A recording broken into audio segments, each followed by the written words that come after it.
Hi there, my name is Tom Moravis. I'm a maritime English teacher. I work on School Ship Gone, teaching high school students who will soon become seafarers.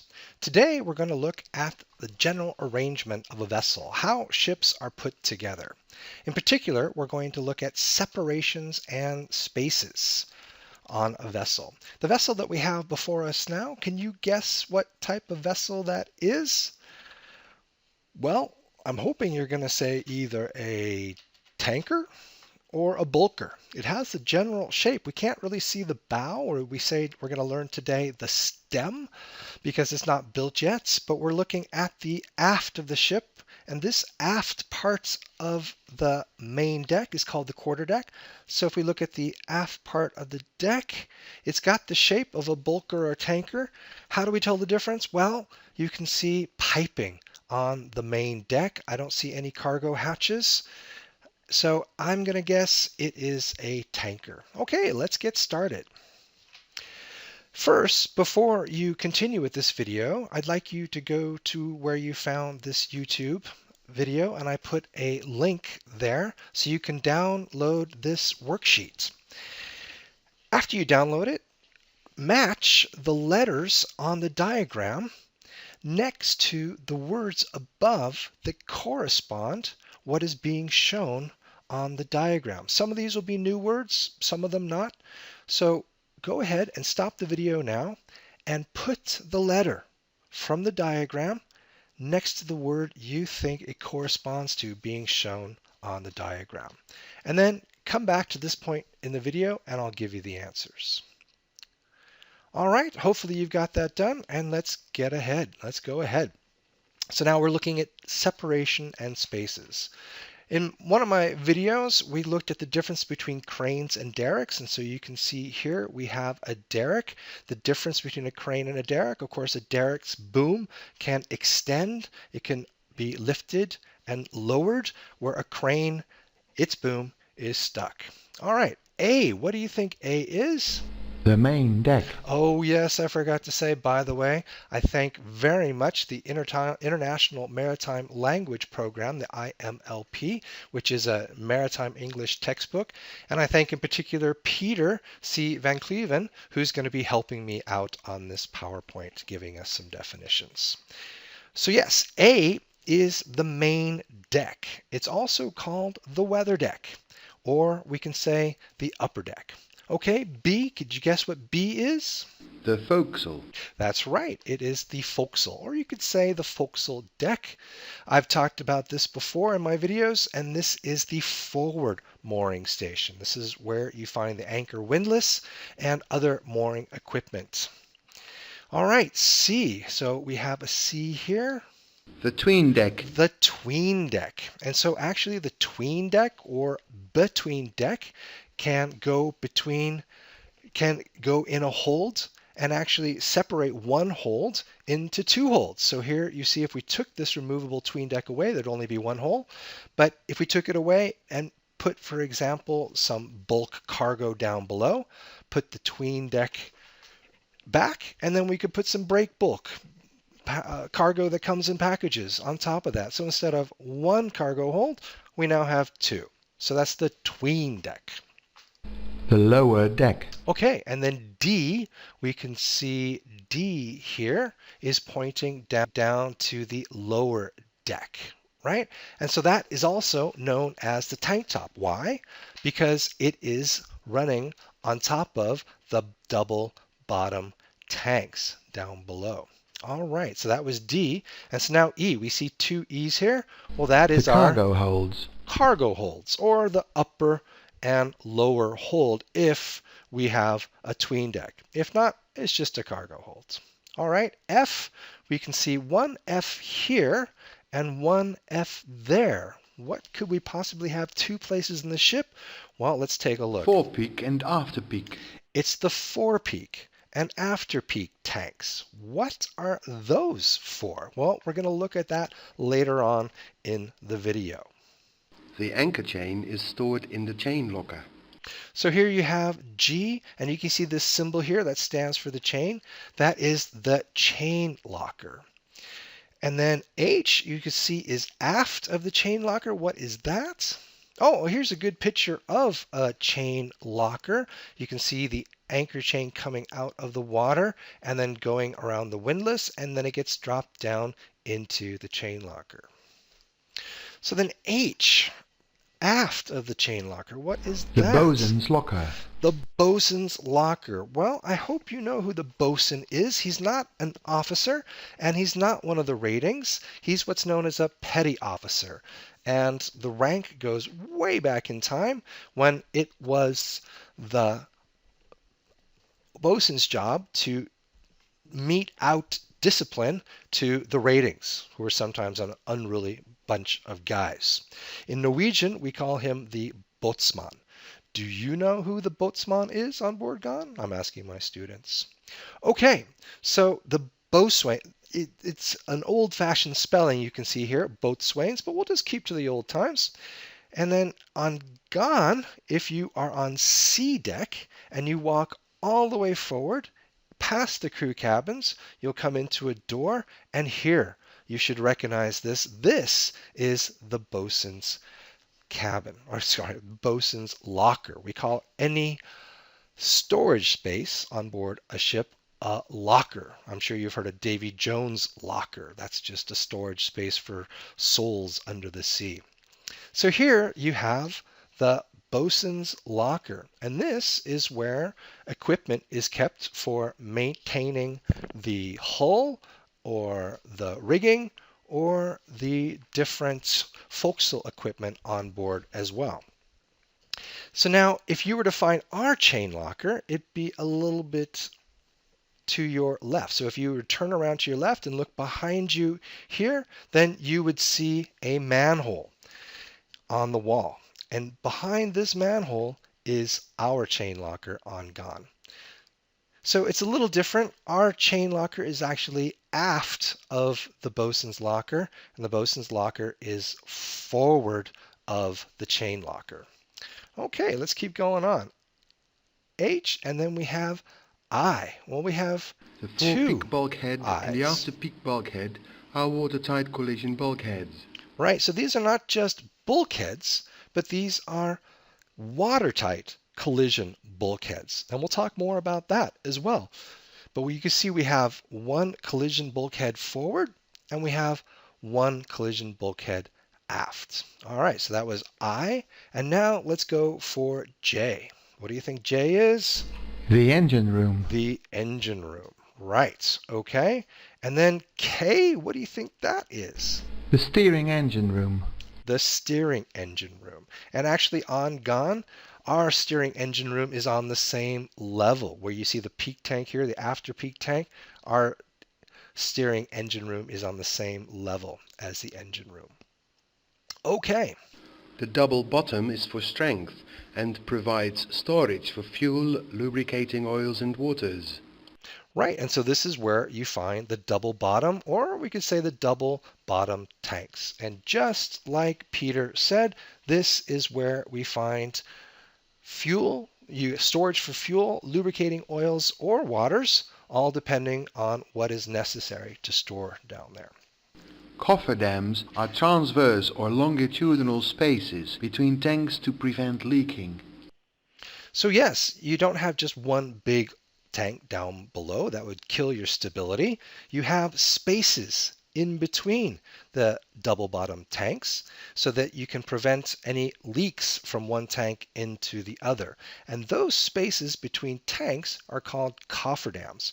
We have here what's called transverse, which are going from port to starboard, but there's actually another one going longitudinal from fore to aft. So actually not just 1, 2, 3, 4, 5, 6 tanks here, but there's actually 12 tanks on this vessel, double bottom tanks, because you have cofferdams, these spaces in between the tanks. All right, that was M. What about N? In the superstructure, we find the accommodation spaces and the navigating bridge. Awesome. You must have gotten this when we last week for my students were looking at a tour on the marina from Unit 4 in Marang. We were looking at the superstructure among other things. And there you have for accommodation where you eat, which is in the mess, or where the food is cooked, the galley. You have the cabins for the crews. They sleep on berths. You have where they relax, the ratings in the day room, the officers in lounges, and you have even a sauna on board the MS Marina. As well, you find the navigating bridge in the superstructure as well. In fact, any structure above the weather deck is called a superstructure, but this is generally for accommodation and the bridge. All right, so that was N, and so now what do we have? That was it. Okay, so now we're just going to go through some terms that came up and explain them a little bit better, starting off with the fore and aft line. Peter? The fore and aft line separates starboard from port. Right, and so I talked about amidships, and that is the area directly, or the line directly between port and starboard is amidships, and that is called the fore and aft line. The extreme fore end of the vessel is called the stem. The extreme aft end is called the stern. So that's a new word that we have today. We talked about the extreme fore end of the vessel is called the bow, but the term stem goes way back in time, so we're going to learn that as well. We learned as well that the extreme aft end of the vessel is called the stern, so that's not going to change. You can say you walk a ship from stem to stern. Decks and bulkheads are the horizontal and vertical separations that form the holds and spaces. So this is quite important because we talked about holds, for example, cargo holds where you stow cargo, and spaces can be any kind of room or compartment on board the ship. But what is separating them, the separations between holds and spaces, those are bulkheads. When you have vertical going up and down, are called bulkheads. In Norwegian, we say skott. And also horizontal, that is called decks. In Norwegian, you also say døk, but that's more inside accommodations, I believe.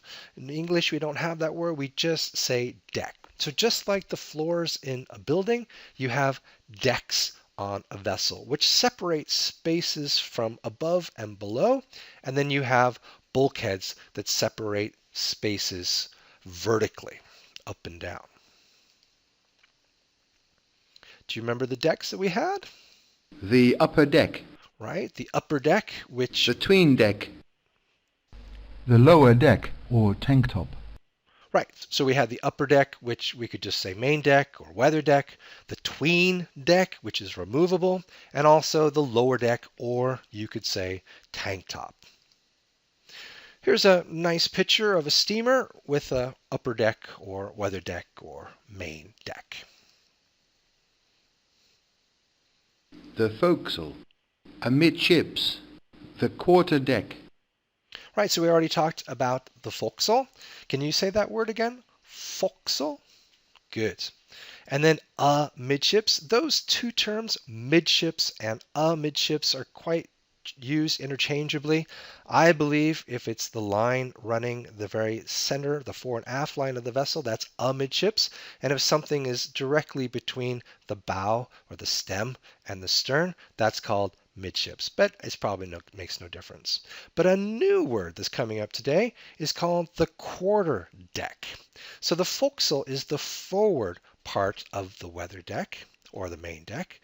The quarter deck is the aft end of the weather deck or quarter deck or upper deck. Here's a nice picture on another steamer. This is a model picture of it, but here you would have what's called the quarter deck.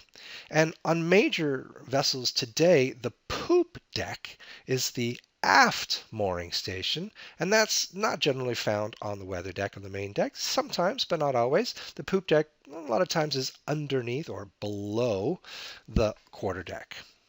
So main deck, aft is the quarter deck, and below that is the poop deck. We used to have a quarterdeck on Gone before it was rebuilt in 1998. We had a cargo crane in there and they used it for storage of cargo, but that was taken away and we added cabins and accommodation aft instead of having a quarterdeck. The port bow, the starboard bow, the port quarter and starboard quarter. So this is just review of the motions of the ship or directions on a ship that we've already gone through with my students. We said if something is directly ahead, dead ahead of your vessel, it's off the bow. Or now we learned today it's off the stem. Okay? But if something is to the right, not directly dead ahead, but to the right, it's on your starboard bow. If something is directly to your left or off to your left, that's going to be on your port bow. And the same thing, if something is directly behind you, we don't say it's directly behind, we say it's directly, good, astern, dead astern, behind you. But if it's not quite directly behind you and it's off to the right side flank, it's your quarter, your starboard quarter, and then it's on your left flank, it's on your port quarter. And yeah, you could say it's on your starboard side or your port side, but we actually learned a new word a couple weeks ago on the beam, the starboard beam, and on the port beam. So there we have 6 directions we can refer to. Ahead, on the bow, off the bow, starboard beam, starboard quarter, astern, off the stern, astern, and then on the port quarter, on the port beam, on the port bow. Remember again, we said if the whole vessel is moving ahead or moving forward in the water, yeah, it's moving ahead. And if the ship is going in reverse, then the ship is moving astern, correctly, astern. But if you're walking on the vessel, you walking to the forecastle are walking forward. And then if you're walking back to the quarterdeck or the poop deck, then you're walking aft. Very good. Okay, let's go to the next one. Here's a good picture of a forecastle. But here on a cruise ship, you see we don't have a mooring station. It's just relaxation. And so they probably have the mooring station below on this vessel. So the bulkheads. Peter? The fore-peak bulkhead and the after-peak bulkhead are watertight collision bulkheads. Right. So watertight collision bulkheads. And so you generally have in vessels 2 particular bulkheads which are reinforced, are strengthened. So if there happens to be any kind of a collision ahead or a collision astern, hopefully it won't be bad enough. The bulkhead will take the force of the impact so that no water starts coming into the vessel. So you'll generally find watertight collision bulkheads on vessels fore and aft. Fore-peak and after-peak. Right, and so you have the fore-peak tank and the after-peak tank. Now, what are these tanks for? Well, have you ever heard about trim on a vessel? If you own a small boat yourself, do you know about trim? Well, let's just say, for example, that you are in rough seas and the ship is pitching a lot. Do you remember we talked about pitching is when the bow and the stern rise and fall? So if you want to reduce that pitching motion, well, you can put water, weight, or what we call ballast in the peak tanks. And that's going to make the bow and the stern heavier. So it's going to reduce or counteract the motions of the waves. As well, if you want to reduce rolling, if you remember, rolling is when the port and starboard sides or beams are rising and falling with the waves, then you can add water to the ballast tanks port and starboard. So this is a way of adjusting your trim on a vessel. Well, to find out more about trim, Well, here's a good picture that shows you what a peak tank looks like in a ocean liner forward. So that's quite a big tank. And I'm not quite sure what this vessel is here, but here's another. It's quite a large tank that you see carrying water.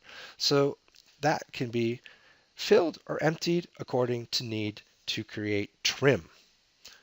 All right, so I thought you might like to hear a little bit Australian. I have a couple guys from Australia that explain the idea of trim really well, but not on major vessels, on small pleasure boats.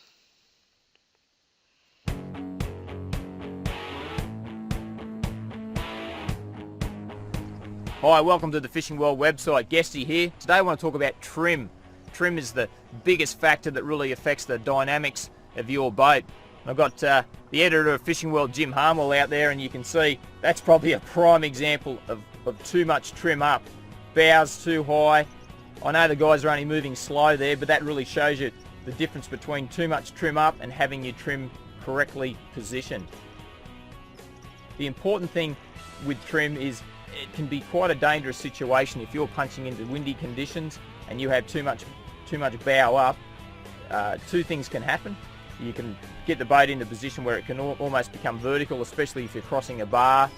The whole idea of trim is to keep a nice even platform for the boat so it rides correctly. Trim up is something that we need to do when we're in a following sea and we have sea conditions behind us, and then bow down or trim down to put weight back forward on the bow when we're punching into the sea or into windy conditions. With your boat trimmed up in too high a position, once you get to speed, you'll hear the engine will start to cavitate because the cavitation plate is too close to the surface, and you'll get that porpoising effect that you can see there. So the boat's hopping and porpoising along. You don't have great contact with the propeller in the water. If you go to turn, you'll get a lot of cavitation, which can do damage to the engine through over-revving and even possibly spin the propeller off. So certainly not the way to go. Now, too much trim down is going to affect your fuel economy and put too much weight on the bow. We've already spoken about that. Now, there's a prime example of a boat that's riding level. It's sitting in the water nice. It'll be responsive to when you want to turn in either direction. Fuel economy will be good. Handling's improved. No porpoising. That's the right way to trim your engine. All modern boats have the trim control either at the engine itself, which obviously you can't do as you're driving along, but the trim control at your actual throttle control is the one you can use, and you can adjust it as you go along. Once again, different conditions require slightly different amounts of trim, but as long as you're not porpoising, as long as that engine's not labouring and that nose is drilled down too hard in the water, you're probably in the window. This is Guesty. We'll catch you next time. Thanks for looking at the website. Thank you so much, guys. Terrific. So now on major vessels, you have water pumps, of course, filling and emptying the water in the peak tanks. So a lot of vessels also have dynamic trim, which is working automatically. All right, let's go on to the next. Watertight spaces. Well, Peter? The engine room and the steering engine room must be watertight.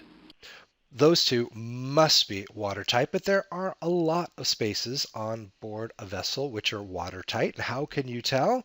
Well, you'll see watertight hatches, which seal off the space or the compartment so that in case the ship is submerged, is underwater, or is taking on water, water will not rush into the area.